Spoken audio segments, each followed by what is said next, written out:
का बेटा महेश शहर में नौकरी करता था। वो अपनी बहू सुमन के साथ गांव में रहते थे। महेश की शादी को 1 साल हुआ था। शादी के तुरंत बाद ही महेश को काम मिल गया तो उसे शहर जाना पड़ा।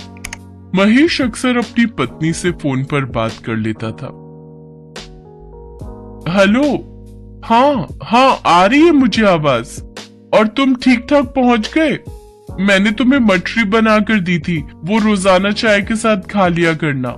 और जैसे ही घर का प्रबंध होता है तो मुझे बता देना, मैं गाड़ी पकड़ कर आ जाऊंगी।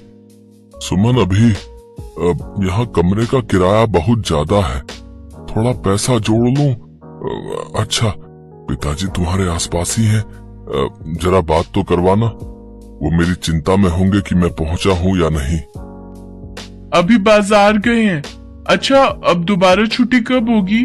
मुझे पहले ही बता देना ताकि मैं तुम्हारे लिए कुछ खाने पीने की बढ़िया चीजों का इंतजाम कर सकूं। इस बार तो सिर्फ तुम 2 दिन के लिए आए थे, अब की बार 1 हफ्ते की छुट्टी लेकर आना। सुमन फोन रख देती है। बहू, मैं तो घर पर ही था। तुमने महेश को झूठ क्यों बोला? और तुम ये तैयार होकर कहाँ जा रही हो?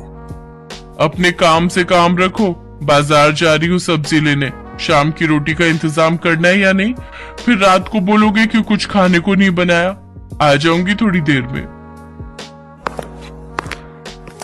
रोजाना इसका यही काम है, जब देखो घर से बाहर रहती है, पता नहीं कहाँ जाती है। सच्चाई तो ये थी कि सुमन के रोशन नाम के एक लड़के के साथ नाजायज संबंध थे और वो उसी लड़के से मिलने के बहाने रोजाना घर से चली जाती थी। अरे, कितनी देर लगा दी तुमने आने में? हैं? कब से तुम्हारा इंतजार कर रहा था जाने मन। क्या करूं मैं भी, वो बुढ़ा ससुर मुझे घर से निकलने नहीं देता।